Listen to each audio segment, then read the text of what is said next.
പുതിയതായിട്ട് എയറിലേക്ക് വന്നിരിക്കുന്ന ഒരു വിഷയമാണ് DQവിൻ്റെ വിഷയം, ദുൽഖർ സൽമാൻ്റെ വിഷയം. ദുൽഖർ സൽമാൻ 2022 പറയപ്പെടുന്നു. ഭരദ്വാജ് രംഗനുമായിട്ടുള്ള ഇൻ്റർവ്യൂവിൽ മമ്മൂട്ടിയുടെ മകൻ എന്നുള്ള ഒരു പേര്, അത് മലയാളത്തിൽ അദ്ദേഹത്തെ വേട്ടയാടുന്നു. അതോടൊപ്പം തന്നെ മലയാളികൾ അദ്ദേഹത്തെ ഇച്ചിരി അധികമായിട്ട് ക്രൂശിക്കുന്നു എന്നുള്ള രീതിയിൽ അദ്ദേഹം പറഞ്ഞു എന്നൊക്കെ വരുന്നൊരു സംഭവം പൊങ്ങി വന്നിട്ടുണ്ട്. അപ്പോൾ അതിനെക്കുറിച്ച് തുടരെ കേട്ടപ്പം ആദ്യം പറയേണ്ടെന്ന് വെച്ചാണ്. പിന്നെ പല പോയിൻറ്റുകളും പല കാര്യങ്ങളും കേട്ട് പല പോയിൻറ്റുകളും മനസ്സിലോട്ട് വന്നുകൊണ്ട് എന്നാൽ പിന്നെ പറഞ്ഞേക്കാമെന്ന് വെച്ചിട്ടാണ് ഈ പറയുന്നത്. പഴയ ദുൽഖർ സൽമാനെ എല്ലാവർക്കും അറിയാം. ഇനി ഞാൻ പ്രത്യേകിച്ച് അദ്ദേഹത്തെ വർണ്ണിച്ച് കുളവാക്കുന്നില്ല.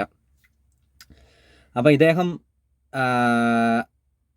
ഒന്നാമത്തെ കാര്യം എന്ന് പറഞ്ഞാൽ ഇദ്ദേഹത്തിന് പുതിയ ഏതോ ഒരു സിനിമ റിലീസാകാൻ വേണ്ടി ഇരിക്കുന്നുണ്ട്. അപ്പോൾ 2022 ഇദ്ദേഹം പറഞ്ഞൊരു കാര്യം ഇപ്പോൾ എയറിലോട്ട് വന്നിട്ടുണ്ടെങ്കിൽ ഞാൻ പേഴ്സണലി ഒരു കാര്യം ചിന്തിക്കുന്നത്, അതാണെന്ന് ഞാൻ ക്ലെയിം ചെയ്യുന്നൊന്നുമില്ല, ഒരു കാര്യം ചിന്തിക്കുന്നത്, ഇദ്ദേഹത്തിൻ്റെ പുതിയ പടം റിലീസാകാൻ വേണ്ടിയിരിക്കുന്നു. അപ്പോൾ എന്തെങ്കിലുമൊക്കെ ഒരു വിവാദം ഉണ്ടാക്കി 4 അറിയുക സിനിമയുടെ ഒരു പ്രൊമോഷൻ്റെ ഭാഗമായിട്ട്. അപ്പോൾ എന്നോട് ചോദിക്കുക, ദുൽഖറിന് ഇങ്ങനെ ഉണ്ടാക്കിയിട്ട് വേണോ അറിയാമെന്ന്. പടം ഓടണമെങ്കിൽ ദുൽഖറിന് വേണ്ടായിരിക്കും, സിനിമ ഓടണമെങ്കിൽ ഇതിൻ്റെ അപ്പുറം ചെയ്യണം സുഹൃത്തുക്കളെ, അല്ലാണ്ടൊന്നും സംഭവം ജനങ്ങളിലേക്ക് എത്തിയില്ല. അങ്ങനെ അതുകൊണ്ടാണല്ലോ ഇത്തരം സ്ട്രാറ്റജികൾ ഇപ്പോൾ ഓടുന്നത്. അപ്പോൾ എന്താണെന്ന് വെച്ചാൽ, അപ്പോൾ പടത്തിൻ്റെ പ്രൊമോഷൻ്റെ ഭാഗമായിട്ട് ചുമ്മാ ഒരു വിവാദം ഉണ്ടാക്കാൻ വേണ്ടിയിട്ട് ഏതെങ്കിലും എന്താ പറയുക, ഈ സിനിമയുടെ PR വർക്ക് ഉള്ള ആൾക്കാർ ചുമ്മാ പൊക്കിക്കൊണ്ട് വന്നതാണെന്നാണ് ഞാൻ കരുതുന്നത്. അല്ലെങ്കിൽ ഇതിപ്പോൾ എങ്ങനെയാണ് പൊങ്ങി വരുന്നത്? അപ്പോൾ അതുകൊണ്ട് എന്നാ പ്രയോജനം എന്നുള്ളത് ഞാൻ പറഞ്ഞില്ല. സാധാരണ ആളുകൾക്ക്, സാധാരണ എന്ന് പറഞ്ഞാൽ ഞാൻ ആരെയും കുറച്ച് കാണുമില്ല, അങ്ങനെ മനസ്സിലാകത്തില്ല. സിനിമയായിട്ട് ബന്ധപ്പെട്ട് സിനിമയുടെ വാണിജ്യപരമായിട്ടുള്ള അല്ലെങ്കിൽ അത്തരം കാര്യങ്ങളൊക്കെ ആയിട്ട് ബന്ധമുള്ളവർക്കേ ഉള്ളൂ ഈ കാര്യമൊക്കെ മനസ്സിലാകത്തുള്ളൂ. അല്ലെങ്കിൽ വിചാരിക്കുക ഇതെങ്ങനെയാണ് ഇവർ തന്നെ പൊക്കിക്കൊണ്ട് വരുന്നത്, ആരെങ്കിലും മലന്ന് കിടന്ന് തുപ്പുമെന്നൊക്കെ ചോദിക്കും. തുപ്പും. 4 കാണുമെന്നുണ്ടെങ്കിൽ ആരാണേലും മലന്ന് കിടന്ന് തുപ്പും. 4 കാണേണ്ട ആവശ്യമുണ്ടെങ്കിൽ പെട്ടെന്ന് 4 അറിയണം, കാണണം എന്നുണ്ടെങ്കിൽ മലന്ന് കിടന്ന് തുപ്പും. അതൊക്കെ പണ്ടത്തെ മൂല്യമാണ്, മലന്ന് കിടന്ന് തുപ്പില്ല എന്നൊക്കെ ഉള്ളത്. മനസ്സിലായി? അതൊക്കെ ശരിയാണോ? ഇതൊക്കെ തെറ്റല്ലേ? ഇപ്പം അങ്ങനെയൊന്നും ഇല്ല. ആരെങ്കിലും മലന്ന് കിടന്ന് തുപ്പിയെന്നും വെച്ചുകൊണ്ട് ആരും ആരെയൊന്നും പഴയ പോലെ ഒന്നും പറയാനൊന്നും പോകുന്നൊന്നുമില്ല. പഴഞ്ചൻ ആൾക്കാരുടെ പഴഞ്ചൻ സെറ്റപ്പാണത്. അത് വെച്ച് ചിന്തിച്ചാലൊന്നും ഈ സംഭവം ഒന്നും പിടികിട്ടത്തൊന്നുമില്ല. പിന്നെ അതിനെക്കുറിച്ച് കൂടുതൽ ഞാൻ പറഞ്ഞു പോകുന്നില്ല. ഇങ്ങനെയൊരു കാര്യമുണ്ട്. ഇനി ഇതാണെന്ന് ഞാൻ ക്ലെയിം ചെയ്യുന്നൊന്നുമില്ല, ഞാൻ ഇങ്ങനെ കൂടി വിചാരിക്കുന്നുണ്ട്. പിന്നെ മറ്റൊരു കാര്യം ഇതിനെക്കുറിച്ച് പറയാനുള്ളത്, മമ്മൂട്ടിയുടെ മകൻ എന്നുള്ളത്. ഇപ്പം മമ്മൂട്ടിയുടെ സിനിമകൾ ഞാനും കാണാറുണ്ട്. ഞാൻ എന്താ പറയുക, മമ്മൂട്ടീനെ എനിക്കിഷ്ടമാണെന്ന് എനിക്ക് പറയാൻ പറ്റുമോ? അതിലും അപ്പുറത്തല്ലേ മമ്മൂട്ടി മോഹൻലാൽ എന്നൊക്കെ പറഞ്ഞാൽ, അതിലും അപ്പുറത്തല്ലേ അത്. എന്താ പറയുക, ഞാൻ ഇപ്പോൾ എങ്ങനെയാണ് അത് വിവരിക്കുന്നത്? ഞാൻ എല്ലാ മമ്മൂട്ടിയുടെ സിനിമകളും കാണാറുണ്ട്, മോഹൻലാലിൻ്റെ സിനിമകളും കാണാറുണ്ട്. അപ്പോൾ മമ്മൂട്ടിയുടെ മകൻ എന്നുള്ള ഒരു ഇത്, ദുൽഖർ മമ്മൂട്ടിയുടെ മകൻ എന്നുള്ള, എനിക്കറിയാം മമ്മൂട്ടിയുടെ മകനാണ് ദുൽഖർ എന്നുള്ളതിനപ്പുറത്താണ് മമ്മൂട്ടിയുടെ മകൻ എന്ന ആ ഒരു സെറ്റപ്പ് എനിക്കില്ല. അങ്ങനെയുള്ളവർ കാണും.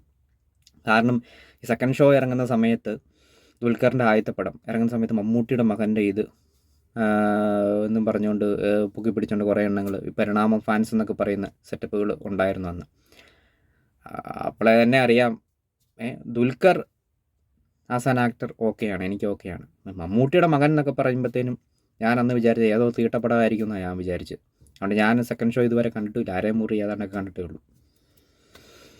അപ്പോൾ പിന്നെ അത് കഴിഞ്ഞിട്ട് എനിക്കൊന്നും വലിയ മമ്മൂട്ടിയുടെ മകൻ എനിക്കൊന്നും വലിയ ഇതൊന്നും ഇല്ലായിരുന്നു, തീട്ട കേസ് എന്ന് വിചാരിച്ചുകൊണ്ട്. പിന്നെ അദ്ദേഹം DQ നല്ല സിനിമകളിൽ അഭിനയിച്ച് കഴിഞ്ഞപ്പോൾ, ആ സിനിമകൾ നമ്മൾ ഇഷ്ടപ്പെട്ട് കഴിഞ്ഞപ്പോൾ, അദ്ദേഹം നല്ല സിനിമകളിൽ അഭിനയിച്ച് അദ്ദേഹത്തിൻ്റെ ഗ്രാഫ് ഇങ്ങനെ കൂടി വന്നു കഴിഞ്ഞപ്പോൾ, നമ്മൾ സിനിമ കാണുന്ന ആളാണ്. അപ്പോൾ സ്ഥിരമായിട്ട് സിനിമ ചെയ്യുന്ന ഒരാൾ എന്നുള്ള നിലയിൽ ദുൽഖർ എന്ന് പറഞ്ഞൊരു നടൻ സ്ഥിരമായിട്ട് സിനിമ ചെയ്യുന്നു. അതിൽ കുറച്ച് സിനിമകൾ നമുക്ക് ഇഷ്ടപ്പെടുന്നു. അപ്പം നമ്മൾ അദ്ദേഹത്തെ ശ്രദ്ധിക്കുകയും ഇഷ്ടപ്പെടുകയും ചെയ്തു. അദ്ദേഹം മമ്മൂട്ടിയുടെ മകനാണ് എന്നുള്ളത് ഉള്ളൂ. എന്നെ സംബന്ധിച്ചുള്ള കാര്യം ഞാൻ പറയുന്നത്. മമ്മൂട്ടിയുടെ മകൻ ആയതുകൊണ്ട് സിനിമ കാണുന്നവർ കാണും, എനിക്കറിയത്തില്ല അങ്ങനെ ഉണ്ടോ അങ്ങനെ ഉള്ളവരുണ്ടാവും, എനിക്കറിയത്തില്ല, എൻ്റെ കാര്യമാണ് ഞാൻ പറയുന്നത്. അപ്പോൾ അങ്ങനെ ഒരു സിനിമ കാണുന്ന ഒരാളെന്നുള്ള നിലയിൽ അങ്ങനെയാണ് ഞാൻ DQവിനെ ഇഷ്ടപ്പെടുന്നത്. അല്ലാണ്ട് മമ്മൂട്ടിയുടെ മകൻ എന്നുള്ള പേരിലൊന്നുമല്ല. അങ്ങനെ എത്രയോ പേരുടെ മക്കൾ വന്നിട്ടുണ്ട്. പലരും ഇപ്പോഴും തീട്ട കേസുകൾ തന്നെയാണ്. അപ്പോൾ അതാണ് DQ. പുതിയ സിനിമകൾ ഇറക്കി കഴിഞ്ഞാൽ നമ്മളത് കാണും. സ്ഥിരമായിട്ട് സിനിമ ചെയ്യുന്ന ഒരു നടൻ എന്നുള്ള നിലയിൽ നിവിൻ പോളിയുണ്ട്, ഫഹദ് ഫാസിലുണ്ട്, അങ്ങനെ എത്രയോ പേരുണ്ട്. അപ്പോൾ അവരിലെല്ലാമായിട്ട് ഒരു സിനിമകൾ ചെയ്യുന്ന ഒരാളെന്നുള്ള നിലയിൽ DQവിനെ പല സിനിമകളും ഇഷ്ടപ്പെട്ടുകൊണ്ട് DQവിനെയും ആ കൂട്ടത്തിൽ ഇഷ്ടപ്പെട്ടു. ഫഹദ് ഫാസിലിൻ്റെ സിനിമകളാണെങ്കിലും നമ്മൾ കാണും, നിവിൻ പോളിയുടേതാണെങ്കിലും കാണും, DQവിൻ്റേതാണെങ്കിലും കാണും. പലതും ചില സിനിമകൾ നമുക്ക് ഇഷ്ടപ്പെടാത്തതുണ്ടാവും, ചില സിനിമകൾ ഓടാത്തതുണ്ടാകും, അതൊക്കെ ഉണ്ട്, അതൊക്കെ മറ്റു കാര്യങ്ങൾ. അപ്പം ഇങ്ങനെയാണ്. എൻ്റെ അഭിപ്രായത്തിൽ DQ മലയാളം സിനിമകൾ കൂടുതലും ചെയ്യണം. പുറഭാഷകളിലൊക്കെ ചെയ്തോ നല്ലത്. അവിടെയൊക്കെ അദ്ദേഹത്തിന് അക്സെപ്റ്റൻസ് ഉണ്ടെങ്കിൽ അതൊക്കെ ചെയ്യുന്നതെല്ലാം നല്ലതാണ്. പിന്നെ അതൊക്കെ ഇവിടെ നിന്ന് മാറി വനവാസം സെറ്റപ്പ് കളിക്കുന്നതിനോട് എനിക്ക് താല്പര്യമൊന്നുമില്ല. പിന്നെ അതുകൊണ്ട് എന്താണ് കാര്യം? അതുകൊണ്ട് അദ്ദേഹത്തിന് ദോഷമേ വരുള്ളൂ എന്നുള്ളതാണ് ഞാൻ ചിന്തിക്കുന്നത്.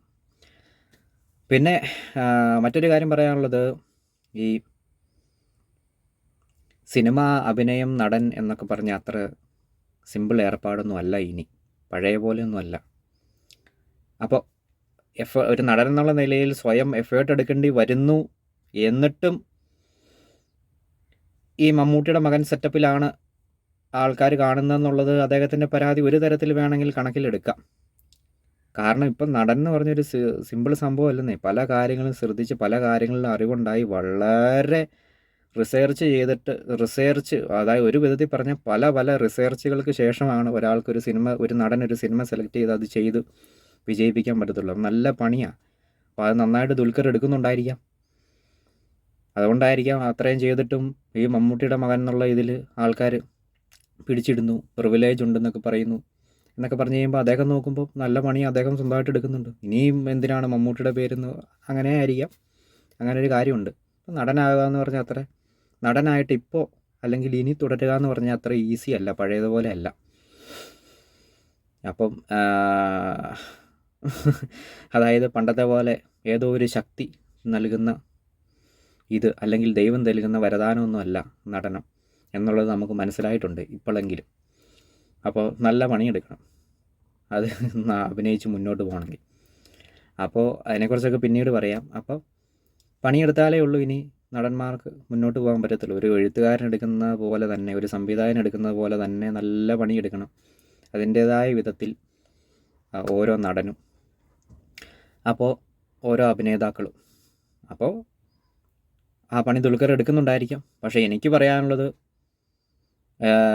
മറ്റൊരു കാര്യം കൂടെ കൂട്ടിച്ചേർത്താണ്. അതായത് ദുൽഖർ മലയാള സിനിമയിൽ ആൾക്കാർ മൈൻഡ് ചെയ്യുന്നില്ലെന്ന്, ദുൽഖർ ചെയ്ത സിനിമകൾ നോക്കുക. സമയം കൂടിയ സിനിമകൾ, പഴഞ്ചൻ സബ്ജക്റ്റുകളൊക്കെ എത്ര മോടി പിടിപ്പിച്ച് ചെയ്തു എന്ന് പറഞ്ഞു കഴിഞ്ഞാലും നടക്കത്തില്ല.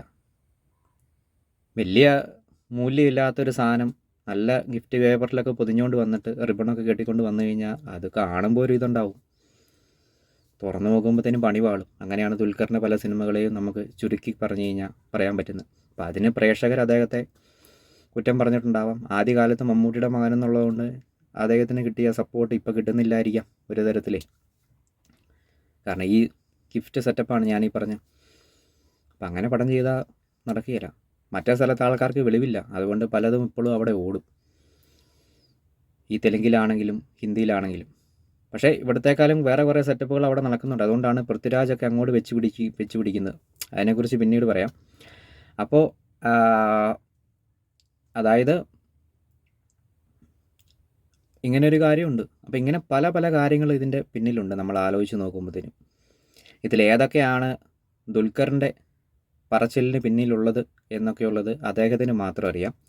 ഏതായാലും ഈ കാര്യങ്ങളൊക്കെ ഉണ്ട്. ഇനിയിപ്പോൾ അദ്ദേഹം ഇതിൽ പല കാര്യങ്ങളും ഉദ്ദേശിച്ചിട്ടില്ല ഇല്ലെങ്കിൽ പോലും നമ്മൾ ഈ കാര്യങ്ങളൊക്കെ ഇങ്ങനെ മനസ്സിലാക്കിയിരിക്കുന്നത് DQവിൻ്റെ കേസിൽ തന്നെയല്ല, ഒരു പൊതുവിജ്ഞാനം എന്നുള്ള നിലയിൽ സിനിമയെ സംബന്ധിച്ച് ഈ കാര്യങ്ങളൊക്കെ നമ്മൾ മനസ്സിലാക്കിയിരിക്കുന്നത് നല്ലതാണ്. അപ്പോൾ എന്താ പറയുക, ഇതിനെക്കുറിച്ച് പറയാനാണെങ്കിൽ ഒരുപാട് പറഞ്ഞങ്ങ് പോകും. കുറേ കാര്യങ്ങളുണ്ട്. എല്ലാം ചുരുക്കി എല്ലാത്തിലോട്ടുള്ള വഴി ഞാൻ ഇട്ടാണ് പറഞ്ഞിരിക്കുന്നതെന്ന് ഞാൻ കരുതുന്നു.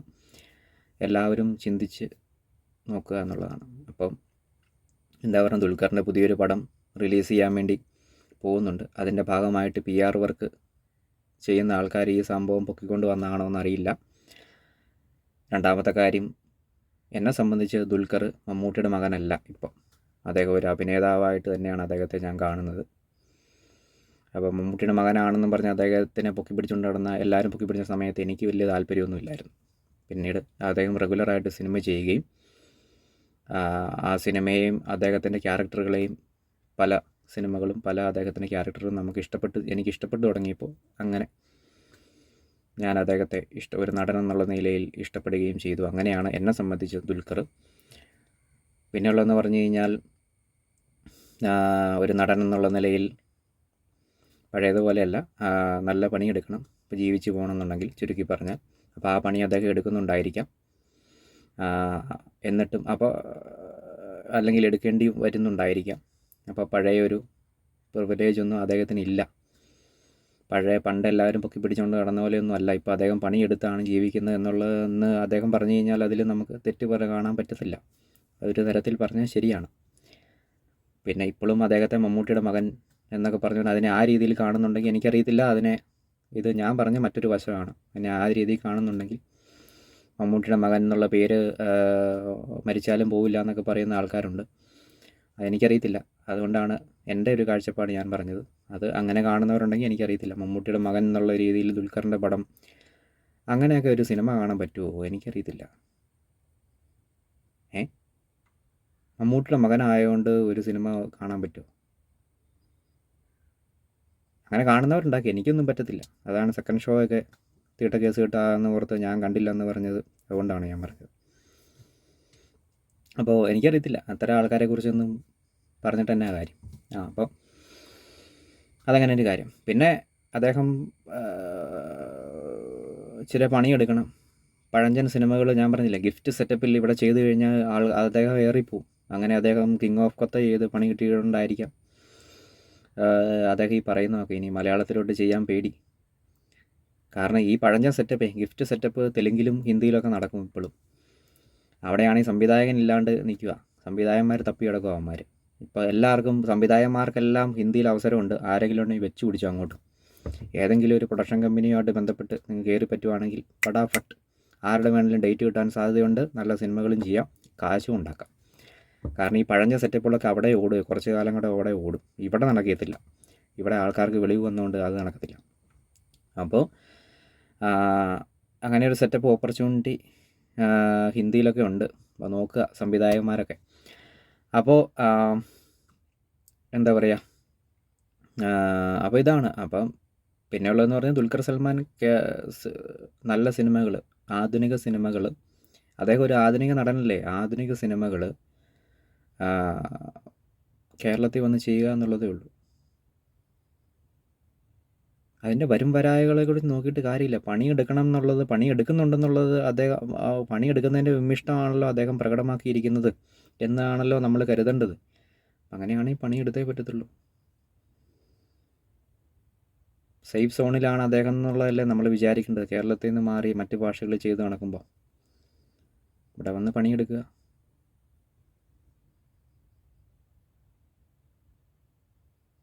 കുറേ വിവരദോഷികൾ കാണും. അതിനിപ്പോൾ എന്നാ ചെയ്യണേ? അതിൻ്റെ കണക്കിലെടുക്കാതിരിക്കുക. പിന്നെ ഓരോ മനുഷ്യരും എല്ലാ മനുഷ്യർക്കും ഒരേ മാനസികാവസ്ഥയല്ല. അതുകൊണ്ട് ചിലരെ ബാധിക്കും ചില കാര്യങ്ങൾ. ഓക്കെ, അതൊക്കെ സമ്മതിക്കുന്നു. എനിവേ, ഇതൊന്നും അത്ര വലിയ കാര്യമുള്ള കാര്യമൊന്നും അല്ല എന്നുള്ളതാണ്. ദുൽഖറിൻ്റെ കാര്യം ദുൽഖർ തന്നെ നോക്കണം എന്നുള്ളതല്ലേ നമുക്ക് അവസാനം പറയാൻ പറ്റത്തുള്ളൂ. എന്താണെങ്കിലും എനിക്ക് പറയാനുള്ളൊരു കാര്യം കൂടെ പറയാനുള്ളതിനകത്ത് ദുൽഖർ കൂടുതൽ മലയാളം സിനിമകൾ ചെയ്യുക, അല്ലെങ്കിൽ മലയാളത്തിനും കൂടെ വേണ്ടി സിനിമകൾ ചെയ്യുക. ഈ ഒളിച്ചും പാത്തും വനവാസം സെറ്റപ്പിൽ നടക്കാതെ. മമ്മൂട്ടി അത് ഒരു വഴി അങ്ങ് പൊക്കോളും. അങ്ങനെയല്ലേ വേണ്ടത്. Thank you.